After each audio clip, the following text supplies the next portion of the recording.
Bom dia, turma, tudo bem com vocês? Espero que sim. Hoje temos aí mais um vídeo, com a explicação da matéria. Hoje, vamos falar de matemática, geografia e história. Então, é muito importante que vocês assistam esse vídeo até o final, falando de todas as matérias, porque o nosso encontro pelo Google Meet hoje é só para tirar as dúvidas, Vai ser aí um plantão. Então, é importante que vocês já tenham conhecimento do tema, Pelo menos de o que a gente vai estar falando para tirar as suas dúvidas. Então, a gente vai começar com matemática, depois vamos para as outras disciplinas. Então, começando aqui. Em matemática, hoje a gente vai estar fazendo a página 102 do livro, que a gente vai dar continuidade aí na atividade que a gente já estava fazendo, de situações e problemas, envolvendo sistema monetário, envolvendo as relações aí de peso com a massa, e a gente precisava calcular. E a gente vai estar aí utilizando também as operações de multiplicação e divisão. Então, para começar, agora é a sua vez de calcular. Na página 102, vocês vão encontrar o primeiro exercício que vai estar dizendo assim: encontre os termos que estão faltando em cada multiplicação. Vocês vão ter 4 letras para estar resolvendo, letra A, B, C e D. O que vocês precisam estar realizando nesse exercício? Vocês vão ter que fazer a conta de multiplicação e completar, tá vendo que cada quadrinho desses vocês vai ter que encaixar um número. Então, você vai ter que ir resolvendo a multiplicação para poder encontrar o valor de cada um desses números. E aí, só um lembrete aqui primeiro ali na letra A, aquele quadrinho que está em cima é um número que vocês também vão ter que completar ele. Então, na hora que for fazer a conta ali, vocês também têm que colocar um número ali em cima. E aí, vocês, na letra A já vai ter o resultado. Na letra B, a gente, tem ali uma conta de multiplicação com 2 algarismos, na parte de baixo. Então, também se atentem aí na hora de fazer a multiplicação, em onde colocar, antes de fazer a soma dos resultados. Então, prestem bastante atenção. Só lembrando, quando a gente tem aí a multiplicação com os 2 algarismos, ou mais, a gente resolve primeiro a unidade, depois dezena. E aí, coloca sempre um embaixo do outro, e depois é só realizar a soma para chegar no resultado. Então, na letra B, C e D, é isso que vai acontecer, certo? Então, nesse primeiro exercício, é isso que vocês vão estar realizando, completar as multiplicações, com os números que estão faltando aí, de acordo com o que vocês vão fazendo. E logo em sequência, vocês têm aí um outro exercício, o exercício número 2, em que vocês têm uma tabela para completar, e com algumas informações. Então, na número 2 diz lá assim: no mercado Primavera, Rafael organizou o quadro abaixo, referente ao que ele precisa encomendar para a próxima semana. Então, na primeira coluna, nós temos os produtos. Na segunda, o quanto ele vai comprar, o quanto será comprado. O preço por quilograma, então, quanto custa 1 quilo desse produto. E a última que está em branco é total a pagar por produto. Então, o presunto, ele precisa comprar 10 quilos e cada quilo custa R$22. O queijo, ele precisa comprar 12 quilos e cada quilo custa R$19. Contrafilé, ele vai comprar 10 quilos, cada quilo R$28. Massa de pastel, ele vai comprar 20 quilos e cada 1 quilo dessa massa de pastel custa R$8.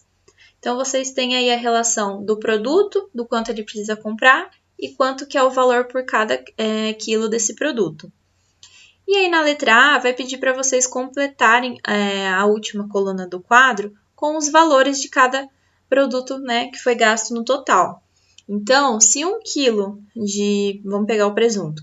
Se 1 quilo de presunto custa R$22, quanto que vai custar 10 quilos de presunto? Vocês vão ter que fazer a conta. E aí, vocês vão colocar o quanto que ele vai pagar pelos 10 quilos de presunto. Mesma coisa no queijo, contrafilé e massa de pastel. Se ele paga aquele valor por 1 quilo, quanto que ele vai pagar para comprar a quantidade que ele precisa? E aí, vocês vão completar o quadro ali. E na letra B, você vai dizer quanto que ele gastou no total. Então, somando todos os valores ali dos 4 itens que ele gastou, que você encontrou, quanto que ele vai gastar. Aí vocês vão completar ali também, certo? E aí, para encerrar nessa página, no exercício número 3, vocês vão ter que realizar duas operações, uma de multiplicação e uma de divisão. Então, lá, número 3. Qual dos resultados das operações é maior? 437 vezes 10 ou 43.600 dividido por 100? Então, aqui, dividido em 3 partes. Primeiro, você vai realizar a multiplicação. Segundo, a divisão. E depois dizer qual dos resultados é maior. Então, para realizar a multiplicação, vocês vão ter que colocar, montar a continha, tem até um espaço para vocês utilizarem aí. Vai chegar no resultado. Lembrando, atenção, porque é uma conta de multiplicação com 2 algarismos. Então, realizou, chegou no resultado. Aí vai para a segunda parte, a divisão. Vai realizar a divisão, Lembrando que quando a gente tem ali a divisão com números que tem 0, dos dois lados, eu posso estar ali reduzindo a minha divisão para ficar mais fácil. Então, aí é uma dica. Então, vocês vão realizar a divisão de 43.600 dividido por 100. E aí, depois que tiver o resultado das duas contas, você vai escrever, responder qual dos resultados é maior. Então, se for o da multiplicação, você vai dizer o resultado da operação 437 vezes 10 é maior. Se for o outro, você vai dizer que o resultado da operação 43.600 dividido por 100 é maior, certo? Então, matemática, hoje vocês vão realizar apenas essa página. Então, vocês também vão me enviar só ela. E aí, se vocês tiverem alguma dúvida, vocês podem mandar mensagem para a Pro ou aguardar o Google Meet, para a gente tirar as dúvidas também lá pelo nosso encontro. E aí, vocês já podem, tentando, se você tiver alguma dúvida mais específica, você pode aguardar a aula lá, certo? Então, agora a gente vai para a nossa próxima matéria. Agora, na nossa disciplina de História. Então, antes da gente iniciar aí a falar do conteúdo de hoje, aproveito só retomar rapidinho o que a gente tinha falado na última aula. Então, na nossa aula anterior, na quarta passada, a gente tinha falado um pouquinho sobre a luta, dos negros, dos africanos contra o racismo. E a gente viu, um pouquinho da história de como aconteceu, de como que era a situação em que eles se encontravam, como eles viviam, como foi ali o caminho que eles percorreram em relação à conquista dos seus direitos. Então, a gente veio falando dessa parte. E aí, hoje, vocês vão ainda continuar falando sobre isso, vocês vão realizar alguns exercícios em relação a esse tema. E junto com a atividade que a gente começou na aula passada, que foi de buscar aí uma notícia, uma reportagem que falasse, sobre uma situação em que tinha um preconceito social, uma discriminação. E aí a gente vai hoje trabalhar com essa questão também. Então, a gente vai utilizar o livro interdisciplinar na página 127. E aí, sempre que a gente for fazer a leitura do texto, vocês podem estar aí sublinhando, destacando as ideias principais que vai te ajudar na hora da prova. E aí, as respostas vocês vão estar registrando ou no livro ou no caderno, dependendo aí da orientação, você vai colocar ou direto no livro ou passar para o caderno.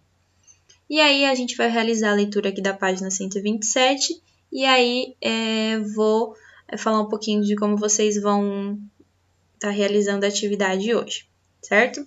Então, vamos lá.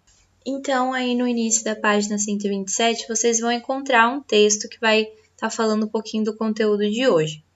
E a gente vai começar fazendo a leitura para depois nós discutirmos um pouquinho do que ele está falando. Então, o preconceito racial no Brasil ocorria e ainda ocorre de várias maneiras. Um exemplo era a crença de que apenas a cor de pele clara e o cabelo liso eram traços físicos e que deveriam ser valorizados. Outra forma de preconceito era considerar a religião e a cultura afro-brasileira inferiores a outras culturas e religiões. Ideias e práticas preconceituosas como essas são combatidas pelo movimento negro, formado por grupos que lutam para defender a história e a cultura afro-brasileira, e a aprovação de leis que ajudem a população negra a ter melhores condições de vida. Esses grupos tiveram êxito em muitas de suas lutas, nas últimas décadas, mas ainda há muito a ser conquistado, já que o racismo na sociedade brasileira persiste. Então, nesse trecho aí do texto, o que ele vem falando? Que, né, desde, como a gente viu nas últimas aulas, desde lá no passado, existe o preconceito racial no Brasil e ele ainda ocorre, mas de diversas maneiras. Né? Eu lembro que a gente comentou nas nossas aulas que às vezes o racismo ele acontece aí de forma velada, né? Então a gente não tem aí escancarado as situações, mas ele existe, né, na nossa sociedade de diversas formas. Então um exemplo que tem ali no texto é em relação aos traços que eram considerados, né, bonitos e que tinham que ser valorizados. Então, da pele ser mais clara, o cabelo liso. Então, por muito tempo, quando a gente falou na nossa aula de ciências, um tempo atrás, do ideal de beleza. Então, por muito tempo, esse ideal de beleza que a gente tinha era esse, de que, né, para ser bonito, tinha que ter a pele clara, tinha que ter o cabelo liso, e tinha que ter traços finos, né, não podia ter aí uma características, né, aí que são dos povos negros e que não eram valorizados. E isso é uma forma de preconceito, que por mais que as coisas, né, foram mudando, foram avançando, hoje a gente aí tem muito mais referências, né, de pessoas, aí na mídia, que trazem esses traços, mas ainda existe muito preconceito. Então, outra forma que a gente tem é a de religião e da cultura afro-brasileira. Então, por muito tempo e ainda hoje, existe um preconceito com a religião e com a cultura afro-brasileira. Então, quando a gente falou, né, das religiões na nossa aula de história, que a gente viu lá, né, que eles têm o candomblé, tem Umbanda, temos várias outras, né, aí das religiões africanas, afro-brasileiras, e aí a gente viu que existem ainda, né, grupos que consideram essa cultura, a religião, como inferior, sendo, né, que é uma situação que não deveria mais ocorrer, né? Cada um deve praticar ali a sua religião, ter a sua cultura e não deve ser aí menosprezado, não deve, né, ser considerado inferior por isso. E aí a gente, né, entrando aqui no assunto da aula, de que essas ideias e essas práticas preconceituosas, elas, né, foram sendo combatidas e estão sendo combatidas graças aos movimentos negros. Então, que são formados por grupos que lutam para defender a história e a cultura afro-brasileira e que também luta para a aprovação aí, das leis que ajudam a população negra a, né, ter melhores condições, a ter seus direitos garantidos. E muitas coisas aí que a gente viu que eles conquistaram foram graças a esse movimento. E aí a gente tem uma imagem aqui que representa, né, um desses grupos que aconteceu aí essa luta das pessoas negras contra o racismo e a desigualdade no país. Foi de um movimento que aconteceu em São Paulo, em 7 de julho de 1978. Então, vocês podem ver aí que nessa manifestação tá tendo os cartazes, as pessoas ali, né, todas lutando ali para garantir os seus direitos. E aí, pensando em tudo isso que a gente falou, que a Pro comentou com vocês, que vocês já falaram nas suas aulas, vocês vão responder a questão 5 e 6. Na questão 5, né, no caderno vocês vão fazer a seguinte. Então, com a ajuda do professor, converse com os colegas sobre o que significa o termo racismo e por que o racismo reforça a desigualdade no país. Então, a primeira parte dessa atividade, vocês vão utilizar o dicionário, pode ser tanto físico como online, para pesquisar o que significa o termo racismo. Então, qual é aí a definição para esse termo? E aí depois vocês vão dizer por que o racismo ele reforça a desigualdade no nosso país. Com as suas próprias palavras, né, sem copiar de nenhum lugar, pode colocar com as suas palavras mesmo. A gente vai ter um momento para conversar no Google Meet, Então, se vocês quiserem aguardar para responder essa número 5, né, para vocês compartilharem a resposta um com o outro, quiser ver a opinião do amigo, mas vocês já podem ir, né, organizando quais são os pensamentos de vocês. E aí vocês vão dizer, né, coloca lá qual é a definição de racismo e por que o racismo ele reforça tanto a desigualdade no nosso país. Pode ser baseado no que a gente viu aí nos textos, as matérias que vocês encontraram na nossa última aula, e né, a bagagem que vocês trazem em relação a esse tema. E aí, né, para encerrar a atividade de história, vocês vão aqui, com a orientação do seu professor e com os colegas, pesquisem em livros, revistas e na internet uma manifestação, pode ser cultural, religiosa ou política, associada à luta pelo fim da discriminação racial e pelo reconhecimento e valorização da identidade negra no Brasil. Explique por que vocês escolheram essa manifestação. Então, vocês vão fazer uma pesquisa nessa número 6. Vocês vão buscar em livros, revistas ou na internet uma manifestação, pode ser cultural, religiosa ou política, que esteja ligado à luta dos negros, né, contra a discriminação racial e em busca da valorização da identidade deles. Então, existem vários. Você pode escolher uma, né, se você colocar lá na sua pesquisa, manifestações culturais dos povos negros. Aí você vai encontrar algumas. E aí você pode escolher, pode ser da religiosa ou política também. Você pode escolher e realizar a pesquisa daquela que mais chamar a sua atenção, a que você gostar mais aí de estar abordando. E aí você vai explicar por que você escolheu essa manifestação. E aí no seu texto você vai dizer o que é, o que aconteceu, o que eles buscavam nessa manifestação, quando aconteceu, se né, teve aí consequências, teve benefícios dessa manifestação. Vocês vão aí relatar um pouquinho do que vocês encontraram sobre a manifestação que vocês escolheram, certo? E aí a gente encerra a história aqui. Nessa semana. Vocês podem tirar suas dúvidas também com a Pro pelo Google Meet ou por mensagem. Fiquem à vontade, tá bom? E aí agora a gente vai ver um pouquinho da nossa matéria de geografia. E aí vocês sabem, né, que quando a Pro passa para a próxima matéria, vocês podem ir acompanhando ou quiser pausar um pouquinho o vídeo, realizar essas atividades primeiro e depois continuar a critério de vocês, tá bom? Então vamos lá para a nossa última matéria de hoje. Bom, então agora para fechar aí nosso dia de quarta-feira, nossa última matéria, geografia, e a gente vai continuar falando das transformações das paisagens urbanas.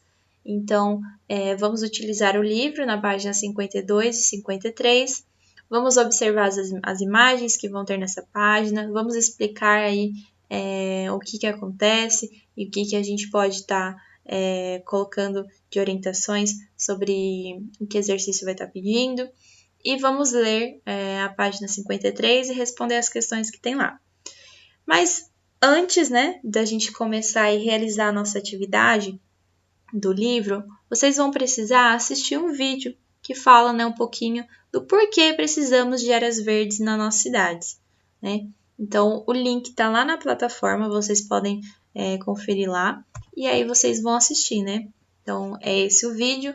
Então, por que precisamos das áreas verdes na cidade? Também é um vídeo curtinho, de 2 minutos, então, tranquilo de assistir, né? Uma introdução aí ao tema.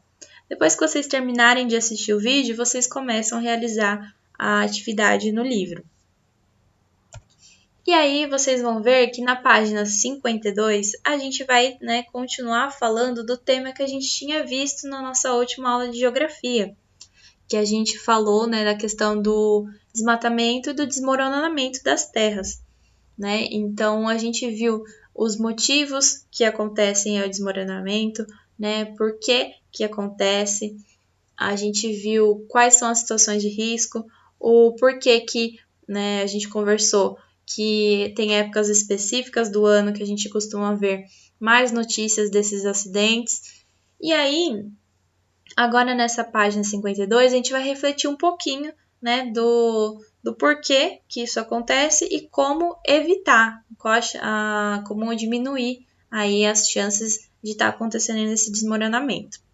Então, no exercício número 11, tá assim: você aprendeu que a vegetação é muito importante para o solo. Observe as imagens abaixo e explique o que foi feito em cada área a fim de diminuir as chances de desmoronamento de terra. Então, são 4 imagens que representam aí situações que a gente tem no nosso cotidiano e a gente vai ter que explicar, né, o que foi feito em cada uma delas, em cada uma dessas áreas, com o objetivo aí de diminuir a chance de ter o desmoronamento. Então, na primeira imagem, vocês podem ver, a gente tem ali uma situação em que a gente tem várias casas, né, ali moradias em um morro, e tem uma lona de plástico ali, né? Então, o que vocês acham? Por que ela foi colocada ali? Qual o objetivo? Então, vocês vão relatar o que foi feito aí nessa imagem, né, representação, que tem o objetivo de diminuir a chance de desmoronar a terra ali daquele espaço. Na letra B, a mesma coisa, né? Para eu esquecer de comentar. Na letra A, ali é uma área de Itapecerica da Serra, em São Paulo, e essa foto lá é de 2015. E a letra B é uma área lá da área, né, da região da Anchieta, Espírito Santo, em 2014. Então, são imagens diferentes, então tem objetivos diferentes ali, a fim de diminuir a chance de desmoronamento de terra. Então, na letra A foi feita uma coisa. O que foi feito na letra B, aí com o objetivo, né, com a tentativa de diminuir aí o que a gente viu, né, do desmoronamento das terras? Vocês vão relatar também aí no espaço que tem no livro. O que foi feito, como foi feito, se está sendo representado aí na imagem, vocês vão também estar colocando.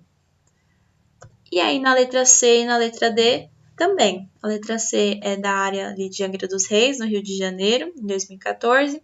A letra D, também em Angra dos Reis, em 2014. E aí, vocês vão fazer a mesma coisa, né? Relatar aí o que foi feito com qual o objetivo aí desses elementos da imagem para ajudar aí no desmoronamento das terras, né? Para não ocorrer esses acidentes. Vocês também vão estar escrevendo aí nessa parte, certo? Depois que vocês relatarem aí o que está sendo feito em cada uma dessas imagens, vocês vão estar realizando a leitura da página 53. Então, na 53, a gente tem ali o texto Saiba Mais. E aí a gente vai ver que vai falar um pouquinho sobre essa questão aí, né, do desmoronamento, como a importância, né, o que a gente viu lá no vídeo que vocês assistiram. Qual a importância de ter, né, o verde, áreas verdes nas cidades. E aí a gente vai ver um pouquinho disso aqui também. Então, tá lá assim. Nas áreas urbanas, a cobertura vegetal se constitui um elemento importante, na medida em que proporciona benefícios a esse ambiente alterado pela ocupação antrópica, que é a mesma coisa que humana. Então, né, aí é alterado pela ocupação humana. No entanto, o processo de crescimento das cidades ocorreu com a diminuição ou a supressão total dessa cobertura vegetal. Dessa forma, a manutenção do verde urbano é justificada e imprescindível pelos benefícios associados à qualidade ambiental, interferindo diretamente na qualidade de vida. Então, aqui nesse começo diz que nas áreas urbanas a cobertura vegetal ela é muito importante, porque ela traz aí benefícios a esse ambiente que foi aí modificado, né, por nós, pelos seres humanos, e que graças aí ao crescimento das cidades, teve aí diminuição e quase, né, aí o fim dessas coberturas vegetais, né, das áreas verdes. E por isso que é tão importante manter espaços, né, verdes, áreas aí com florestas, junto ali das áreas urbanas, para, né, qualidade ambiental e que interfere diretamente, na nossa qualidade de vida. E aí aqui são alguns pontos, né, no qual interfere. Então, ao ter uma área verde na cidade, a gente tem a redução da contaminação atmosférica. Então, o CO2, que é o gás produzido pelos veículos automotores, né, pelos carros, ele tem sido um dos principais contaminantes atmosféricos nas cidades. A vegetação consegue absorver grande parte desse gás através do processo de fotossíntese, devolvendo para o meio o O2. Né? Então, ao ter mais áreas verdes, a gente tem uma redução da contaminação atmosférica, que pega aí esse gás, né, carbônico produzido pelos carros e transforma aí em oxigênio para nós. Além disso, a gente também tem a regulação da umidade e da temperatura. Então, a vegetação ameniza os efeitos incômodos do microclima urbano, que são as ilhas de calor, gerado pelo efeito da área construída, que é os pavimentos, edifícios, etc. A temperatura pode ser amenizada em até 4 graus Celsius. Então, em locais que a gente não tem uma área verde, que é repleto, né, de edifícios, ruas, né, pavimentadas, né, com o asfalto, a gente consegue perceber que são regiões que ficam mais quentes. A sensação, né, ali que a gente tem é de que a temperatura está mais alta, porque não tem como amenizar ali, né, o clima. Então, quando a gente tem uma área verde, a gente vê ali que a temperatura ela pode ser amenizada em até 4 graus Celsius, que foi o que a gente conversou uma vez nas nossas aulas, em que a gente comparou, né, aí, que às vezes em São Paulo o tempo tá calor, a gente chega aqui na nossa cidade, o clima já tá mais frio, né, já tem neblina, porque a nossa cidade é uma cidade que tem bastante área verde, se comparado a São Paulo. Então, normalmente o clima aqui tende a ser mais fresco, mais úmido, então, que é o que a gente vai ver ali, que a área verde, ela tem ali ligação com a umidade de uma área. Então, a umidade em áreas arborizadas pode aumentar até 10%, devido à evapotranspiração de plantas, que absorve o calor do entorno ao evaporar da água. Então, as áreas verdes também ajudam nisso. Então, é importante que a gente tenha um lugar com umidade alta, né? Porque é melhor para a nossa respiração. Quando o tempo fica muito seco, a gente acaba tendo aí um aumento, né, de doenças respiratórias. Então, é sempre bom manter ali o nível da umidade do ar estável, né? Nem muito baixo e também quando é muito alto a gente tem aí também alguns problemas. E aí, logo abaixo tem uma imagem, né, falando ali em que as áreas arborizadas, a temperatura costuma ser menor do que onde não há vegetação. E aí tem uma foto ali da cidade de Teresina, na capital do Piauí, em 2015. Então, vocês podem ver que a gente tem ali a cidade, mas também temos aí áreas verdes em volta. E aí vocês vão responder 2 perguntas baseadas no texto e nas nossas conversas, né, daí das últimas aulas de hoje. E aí, na primeira, está falando assim: segundo o texto, por que ocorreu a diminuição da vegetação nas cidades? Então, qual foi o motivo que a gente perdeu aí essas áreas verdes nas cidades? Vocês vão dizer aí. E na número 2, quais são os benefícios da cobertura vegetal para a qualidade do ar? Então, vocês vão dizer, né, por que é bom a gente ter área verde aí para a nossa qualidade do ar? O que muda aí? Certo? Então, vocês vão dizer aí quais são os benefícios. E aí, a gente encerra a nossa aula de geografia. Também encerramos aqui nosso vídeo. Qualquer dúvida, mais uma vez, pode mandar mensagem para a Pro ou aguarde aí a nossa videochamada, certo? Leiam o material, tente realizar os exercícios e se tiver alguma dúvida, só anotar, tá? Então, vou ficando por aqui. Vejo vocês na próxima aula e até mais!